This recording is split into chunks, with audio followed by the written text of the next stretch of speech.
Hello student, आप सभी का फिर से स्वागत है हमारे चैनल करियर स्टडी पॉइंट पे। तो आज हम डिस्कस करेंगे मीनिंग ऑफ गुडविल और इसके करेक्टरिस्टिक्स देखेंगे और इसके फैक्टर अफेक्टिंग देखेंगे, कौन से ऐसे फैक्टर है जो गुडविल को अफेक्ट करते हैं।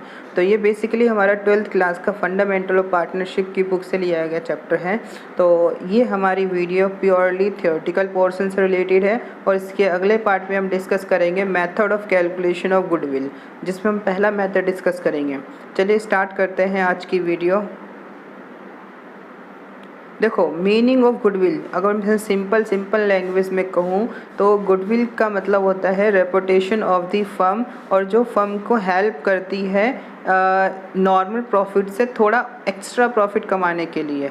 ठीक है, तो मतलब क्या होता है कि goodwill is the value of the reputation of the firm की जो रेपुटेशन है उसकी एक वैल्यू होती है goodwill in respect of the profits expected in future over and above the non profit, और जिसकी वजह से फर्म का जो प्रॉफिट होता है एक्सपेक्टेड प्रॉफिट वो नॉर्मल प्रॉफिट से हायर होता है। तो गुडविल जस्ट रेपुटेशन और value that attract the customers, ठीक है, और इस जिसकी वजह से फर्म को एक्स्ट्रा प्रॉफिट अर्न करने में हेल्प होती है। तो ये हमारे सिंपल डेफिनेशन लिख सकते हैं हम। तो अगर आपको लिखना हो डेफिनेशन मीनिंग ऑफ गुडविल तो आप लिखना goodwill is the value of the reputation of the firm which help to attract the customer in order to earn extra profit over and above normal profit. ठीक, तो ये definition आप लिख सकते हो। इस चाहे तो आप ये डेफिनेशन भी लिख सकते हो और जो मैंने डिक्टेट करी उसको भी लिख सकते हो। चलिए आगे देखते हैं क्या है। चलिए देखते हैं फीचर्स ऑफ गुडविल। तो पहला फीचर क्या है इसका, goodwill is an intangible assets, hence goodwill can not be seen or touch, it can only be feel. आप फील किस तरीके से कर सकते हो, जब किसी कंपनी या फर्म के गुड्स या सर्विसेज पे कस्टमर बहुत ज़्यादा अट्रैक्ट होते हैं तो हम कह सकते हैं उस फर्म की मार्केट वैल्यू गुडविल ज़्यादा है।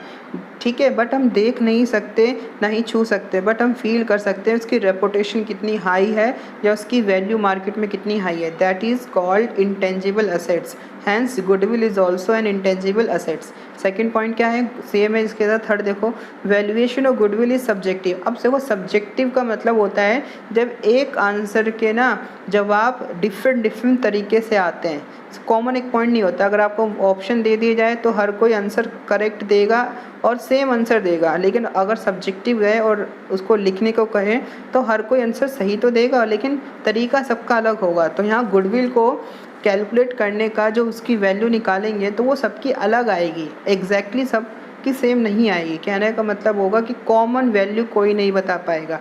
जैसे कि अगर कहते हैं कि एक कस्टमर पे ज़्यादा अट्रैक्ट हो रहे हैं, एक सर्विस पे या प्रोडक्ट पे कस्टमर ज़्यादा अट्रैक्ट हो रहे हैं तो उसकी गुडविल बहुत हाई है। तो यहाँ हाई का मतलब ये हुआ कि भाई 1 लाख है मेरे हिसाब से, कोई कहेगा नहीं इसकी 1.5 लाख है मार्केट में गुडविल एक्स्ट्रा, तो तुम्हें एक्स्ट्रा 1.5 लाख देना पड़ेगा। कोई आके कहेगा मार्केट में इसकी वैल्यू बहुत ज़्यादा हाई है तो तुम्हें अगर इसको ख़रीदना है तो 2 लाख एक्स्ट्रा देना पड़ेगा। तो हर किसी ने अपने तरीके से उसकी वैल्यू लगाई, तो दैट इज़ कॉल्ड सब्जेक्टिव। ठीक है, हैंस वैल्यूएशन ऑफ गुडविल क्या है, subjective. Goodwill is subject to fluctuation. अब सिंपल सी बात है, वैल्यू और रेपुटेशन भी टाइम के अकॉर्डिंग चेंज होती है। कंपनी के गुड्स एंड सर्विसेज के अकॉर्डिंग वैल्यू भी चेंज हो जाती है, रेपुटेशन भी चेंज हो जाती है। तो जब वैल्यू और रेपुटेशन चेंज होएगी, फ्लक्चुएट करेगी, तो गुडविल भी अपने आप फ्लक्चुएट कर जाएगी। समझ में आ गई बात। ठीक, तो कह सकते हैं कि goodwill is a subject to fluctuation. तो ये कीप ऑन चेंज होती रहती है ईयरली बेसिस पे, ठीक है, हमेशा कांस्टेंट नहीं रहती। Fifth point, no relation with the amount invested in business. अब देखो, तुमने बिजनेस में जितना भी अमाउंट इन्वेस्ट किया है उससे मतलब नहीं। आपने 1 लाख किया है तो हो सकता है आपकी कोई गुडविल ना हो, ठीक है, हो सकता है आपकी नेगेटिव में चली जाए वैल्यू।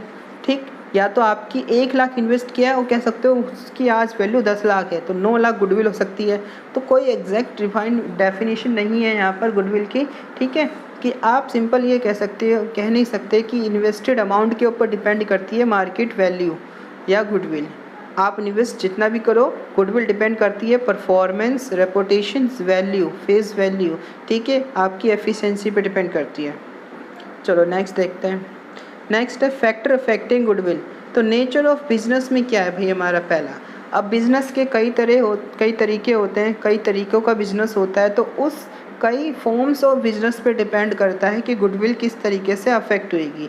ठीक है, अगर सिर्फ सर्विसेज देने का बिजनेस है तो वो सर्विसेज में हम फेस टू फेस कांटेक्ट करते हैं, तो इससे गुडविल क्रिएशन बहुत जल्दी होता है, तो गुडविल अफेक्ट बहुत जल्दी हो जाती है। लेकिन अगर सिर्फ गुड्स सेल एंड परचेज करने का है तो यहाँ गुडविल को क्रिएट होने में, गुडविल को बनने में टाइम लगता है। ठीक है, अफेक्ट करने में यहाँ पे बहुत ज़्यादा टाइम लगेगा।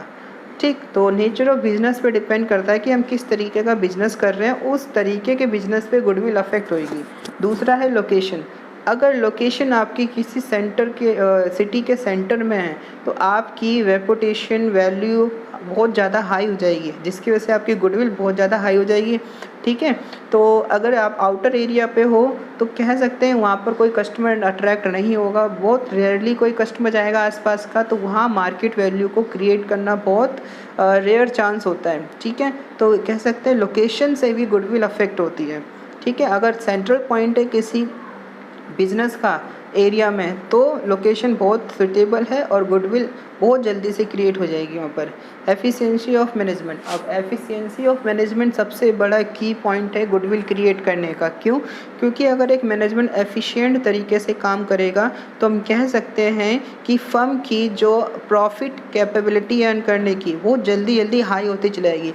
अब प्रॉफिट बहुत जल्दी हाई इंक्रीज़ होता चला जाएगा तो हर कोई इस पर जुड़ना चाहेगा कंपनी से, बिजनेस से।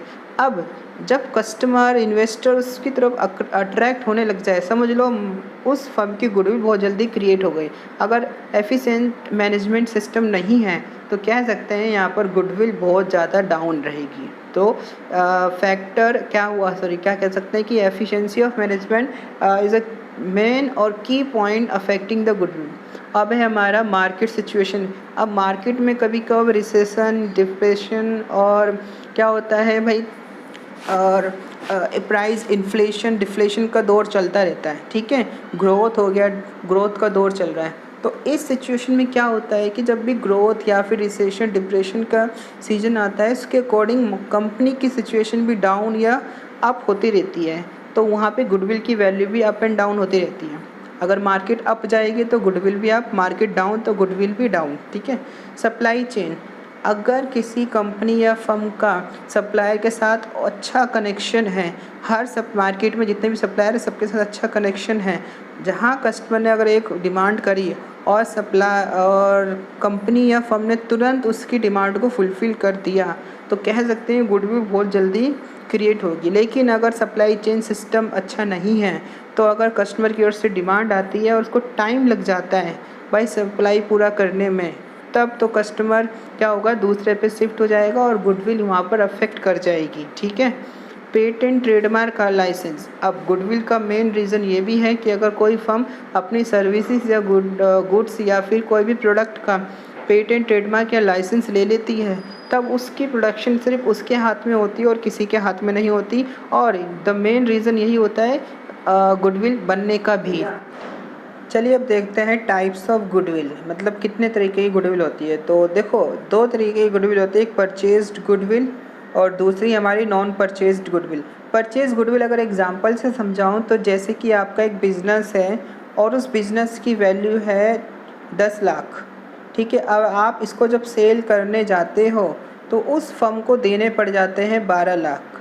तो यहाँ पर इस वाली फर्म ने जो 12 लाख पे करें तो एक्स्ट्रा जो 2 लाख पे कर रहा है वो 2 लाख आप इस वाली फर्म की गुडविल परचेज़ करने के लिए पे कर रहा है। तो इस फर्म ने क्या करा, इस फर्म की गुडविल को परचेज़ करा, तो यहाँ पर इसकी 10 लाख तो आया प्लस 2 लाख गुडविल का आया, तो ये परचेज़ गुडविल होती है।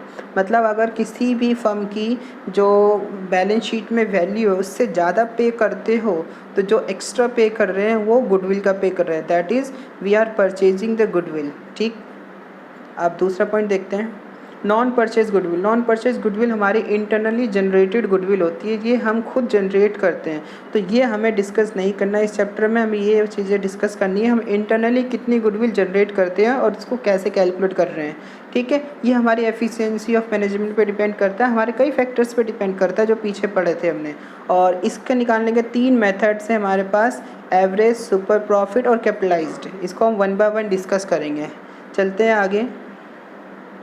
तो आगे हमारा पॉइंट क्या है, नीड और वैल्यूएशन ऑफ गुडविल। अब ये ध्यान से करना क्योंकि 1 मार्क्स में आपसे पूछ लेता है व्हेन वी कैलकुलेट गुडविल और when we need to calculate और वैल्यूएट द गुडविल। हमें कब और क्यों ज़रूरत पड़ती है गुडविल कैलकुलेशन की।